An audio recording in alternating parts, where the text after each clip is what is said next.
L'utilité de ces genres de formation, c'est l'apprentissage. Parce que lorsque vous allez être en face des encadreurs et des formateurs, il faudrait vous assurer que tout ce qu'on vous donne, vous puissiez l'assimiler. Parce qu'on essaye de vous doter, on essaye de vous renforcer. Et dans ce cadre-là, c'est de vous apprendre de nouvelles choses, des choses que vous ne saviez pas, mais qui pourraient vous être utiles dans votre quotidien, mais vous être utiles également et dans votre famille, et dans votre communauté, et pour le bénéfice du pays.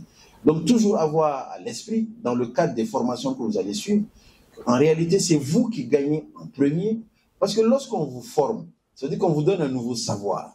Et lorsque vous avez un nouveau savoir, ça, on ne pourra pas vous l'enlever. Ce n'est pas comme des habits. Quand vous avez votre envie, on peut l'enlever, le jeter, mais votre savoir, c'est pour vous. Ça va vous accompagner toute votre vie, toute votre évolution. Et lorsque vous allez grandir et que vous allez prendre les rênes du pays, vous aurez en tête tout ce que vous avez appris si vous l'avez assidûment appris. Donc, évitez peut-être pendant les moments d'apprentissage d'utiliser TikTok et Facebook et concentrez-vous sur ce qu'on vous donne et cela pourrait être très utile. Lorsque j'ai vu les modules de formation, je pense que les différents modules sont extrêmement intéressants et importants aujourd'hui. Lorsqu'on parle de VIH-Sida, c'est une réalité. Aujourd'hui, je pense que le Mali a fait beaucoup d'avancées là-dessus. Mais on doit redoubler d'efforts encore. Et vous, dans votre cas, je pense que vous avez, à travers ces apprentissages, vous allez être des ambassadeurs pour pouvoir conseiller aussi d'autres jeunes filles, d'autres jeunes garçons à justement rester vigilants par rapport à cela. Et comme je le disais tout à l'heure, au-delà de la protection, dites-vous que l'abstinence est encore meilleure. Et jusqu'au mariage, je pense que ce serait très bien que vous puissiez réfléchir à cela et que ce ne soit pas seulement une question de protection. Nous, on est dans des jeunes de la vieille école, parce qu'on côtoie les jeunes les plus jeunes, ça, il faudrait le retenir et c'est important. L'autre chose, c'est par rapport aujourd'hui à la consommation de la drogue. Et je l'ai dit tout à l'heure, le président avait attiré notre attention sur ce fait. Et aujourd'hui, nous devons prendre nos responsabilités. Ce n'est pas le seul problème de l'État. Chaque citoyen est concerné par ça. Si les gens ne l'ont pas dans leur famille, ils l'ont forcément dans leur quartier. Ils l'ont dans leur communauté. Ils l'ont à travers le pays.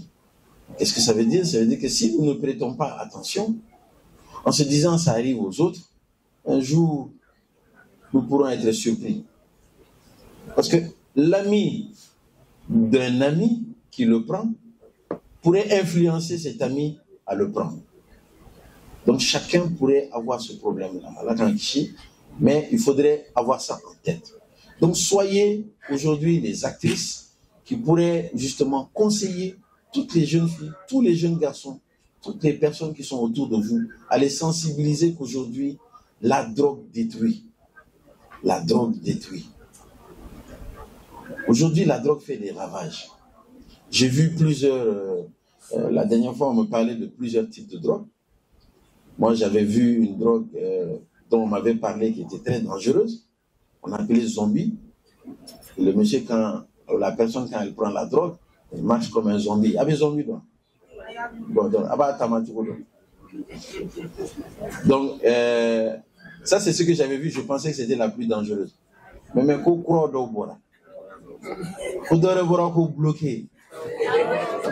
Hein? C'est-à-dire que la personne prend la drogue et reste bloquée sur la voie.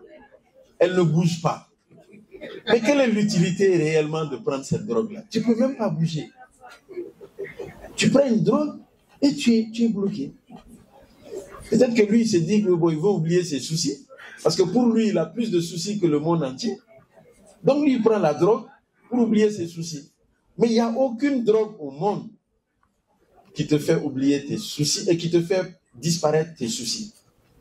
Si la drogue s'en va, eh ben, vous allez retrouver le souci devant vous. Peut-être pire qu'avant. Donc, bloquer, vraiment, il ne faut pas vous bloquer pour rien du tout. Hein, je pense que nous, vous avez ces types de formations à travers nos partenaires, nous vous accompagnons aussi. Parce qu'on ne veut pas que vous soyez bloqués, on veut que vous soyez des acteurs et des actrices de changement positif de vos communautés. Donc n'allez pas vous bloquer pour rien du tout. Maintenant, il paraît que tout récemment, ils ont sorti une nouvelle encore. Ils ont appelé ça off. Off, Okoroko Motere Befa. C'est off. C'est comme si on éteint le courant. Tu prends une drogue pour t'éteindre. Donc tu n'es même plus bloqué, c'est que toi, tu n'es plus opérationnel. Mais ça, c'est du suicide. Ça, c'est du suicide. Donc faites attention. Faites très attention. Ces drogues-là sont là pour détruire. Peut-être des fois à dessein. Mais il faut voir, il faut faire attention. Si vous voyez quelqu'un qui est dans ça, conseillez la personne. Aujourd'hui, il y a des services qui aident à sortir de la prise de la drogue. Il y a certains services qui sont là. Ils ne sont pas nombreux. Il n'y a pas beaucoup de lits disponibles. Mais au moins, ça a le mérite d'exister. Et je pense qu'avec le temps, ce sont des services qui peuvent être démultipliés ici à Bamako et dans les régions. Donc faites très attention. Ne tombez dans aucun piège par rapport à la prise de la drogue. Certains disent qu'ils prennent la drogue parce qu'ils veulent rentrer dans des groupes. Bon. J'ai une amie qui est dans un groupe, je veux appartenir au groupe, donc on te dit il faut prendre la drogue pour rentrer dans le groupe. Il faut refuser. Dites-vous une chose. Aujourd'hui, vous faites des choses, mais en réalité, nous avons tous des fichiers. Et avec le temps, on nous rappelle toujours ce qu'on a fait dans le passé. Et si quelqu'un d'entre vous veut devenir présidente, vous veut devenir ministre, et qu'au moment où vous êtes prêt ou prête à avoir le poste, et bien quelqu'un dit non, mais celle-là, elle prenait du bloqué, on la connaît, et puis on sort la photo où vous étiez bloqué dans la rue. Mais vous pensez qu'on va vous recruter ou on va voter pour vous? Mais ça ne marchera pas. Quand vous faites des choses aujourd'hui, dites-vous que ça peut vous rattraper demain. Donc faites très attention à tous les actes que vous posez aujourd'hui. Parce que la vie ne se limite pas à la jeunesse. Après, vous allez prendre de l'âge. Donc comment vous allez faire si vous avez d'autres ambitions? Et qu'on vous rappelle les bêtises que vous avez faites lorsque vous étiez plus jeune. Donc faites très attention à cela. Tout ce que vous posez comme acte peut vous rattraper dans le futur. Ne l'oubliez jamais. Ne l'oubliez jamais. Tout ce que vous posez comme acte, soyez sûr, est-ce que l'acte est utile pour vous? Est-ce que l'acte ne nuit pas à votre entourage? Est-ce que l'acte peut jouer dans le futur sur votre image? Est-ce que l'acte est important pour votre pays? Si vous avez la réponse pour ces quatre, posez l'acte. Si la réponse de ces actes, c'est non, laissez tomber. Ne le faites pas parce que ça va vous rattraper. Peu importe. Vous savez, maintenant, il y a beaucoup de gens qui parlent et puis on sort VAR. Dans les réseaux sociaux, varia. VAR, c'est comme au football aujourd'hui, lorsqu'il y a une scène qui se passe et qu'on ne sait pas quelle est la décision que l'arbitre doit prendre, les gens courent voir un écran et ils reculent le temps pour voir qu'est-ce qui a été dit. Mais aujourd'hui, on est en train de faire VAR à tout le monde. On va faire VAR même au ministre. Parce que les VAR, là, c'est ce que tu as dit avant. Est-ce que c'est cohérent avec ce que tu dis aujourd'hui? Donc, c'est ça le VAR. Donc, faites attention. Ce que vous faites aujourd'hui, si ce n'est pas bien, ça peut vous rattraper dans le futur. Donc, soyez très cohérentes. Ce n'est pas facile. Dans la vie, tout le monde fait des erreurs. Hein? Tout le monde en fait. Mais le pire, c'est de savoir qu'on fait des erreurs et de persister dans l'erreur. Trouvez toujours le moyen de corriger de vos erreurs et d'avancer. Vous n'êtes pas des êtres parfaits. Personne n'est parfait. Donc nous en faisons tous. Mais l'idée, c'est de se corriger. Et aujourd'hui, le renforcement de capacité que vous avez ici, c'est de vous permettre justement à vous corriger, à poser les actes qu'il faut. Et au-delà de cela, vous allez être renforcé sur le plan du henné, j'ai vu, et de la pâtisserie. Vous savez, l'État ne peut pas recruter tous les jeunes du Mali. L'État n'a ni le nombre de places nécessaires, ni les ressources financières nécessaires. Et aucun pays dans le monde, d'ailleurs, ne recrute tous les jeunes. Qu'est-ce qui arrive? Le secteur privé. Le fait de vous renforcer aujourd'hui, si chacune de vous a une pâtisserie, chacune de vous a une boutique de henné, qu'est-ce que ça veut dire? Ça veut dire que vous allez recruter 1, 2, 3 jeunes. On aurait 125 jeunes filles qui vont recruter chacune 3. Vous serez à peu près à 300 et quelques, 75 à peu près, personnes qui ont du travail. Et c'est grâce à vous, alors que vous n'avez pris que 2 ou 3. Donc, il faut juste vous dire qu'aujourd'hui, le secteur privé recrute beaucoup plus que l'État. Mais il faudrait que ce soit assidûment bien fait. Le problème qu'il y a avec le secteur privé, c'est que lorsque vous voulez ouvrir une entreprise, je suis sûr qu'on va vous en parler, assurez-vous que votre environnement, vous le maîtrisez. Parce que la clientèle est importante. Hein. Les entreprises ne sont pas des associations. Ça, c'est une erreur que nous faisons. On ouvre l'entreprise, une tante vient,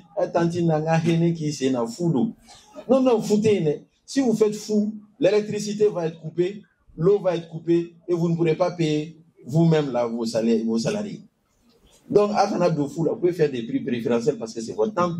Notre tante met 50% de réduction. Maintenant, avec fou là, vous allez avoir des problèmes. L'entreprise doit être gérée parce que la première vocation d'une entreprise, c'est de faire des profits. Wardez-nous. Point. Donc, terri à côté, fouille. Parce que un terri de n'a qu'un fou là. Ah non, un terri de pâtisserie. Un gâteau de nous ça. Fou d'eau. Ni terreau la donne la gâteau glam et na. Donc, faites attention. Mais je crois que tout ça, on va vous l'apprendre. Mais ne l'oubliez pas. Aujourd'hui, nous comptons beaucoup sur vous. Parce que pour nous, chacune de vous est non seulement une citoyenne qui peut énormément aider le pays, mais chacune de vous, vous êtes un espoir économique pour notre pays. Si vous le faites bien, vous aidez votre pays à votre échelle. Il ne s'agit pas, lorsqu'on dit qu'un diamant demain, d'être riche, ou d'être le plus riche, ou d'avoir le plus d'argent, d'avoir le plus de biens, ou d'avoir le plus de... Non. Aujourd'hui, c'est de voir à votre échelle, qu'est-ce que vous pouvez poser comme acte qui est positif. Si vous travaillez à la fonction publique, est-ce que vous êtes en train de faire votre travail convenablement? Est-ce que le ministre fait son travail convenablement? Est-ce que vous, à votre petite échelle, ce qu'on vous a confié comme petite mission, est-ce que vous êtes en train de le faire convenablement?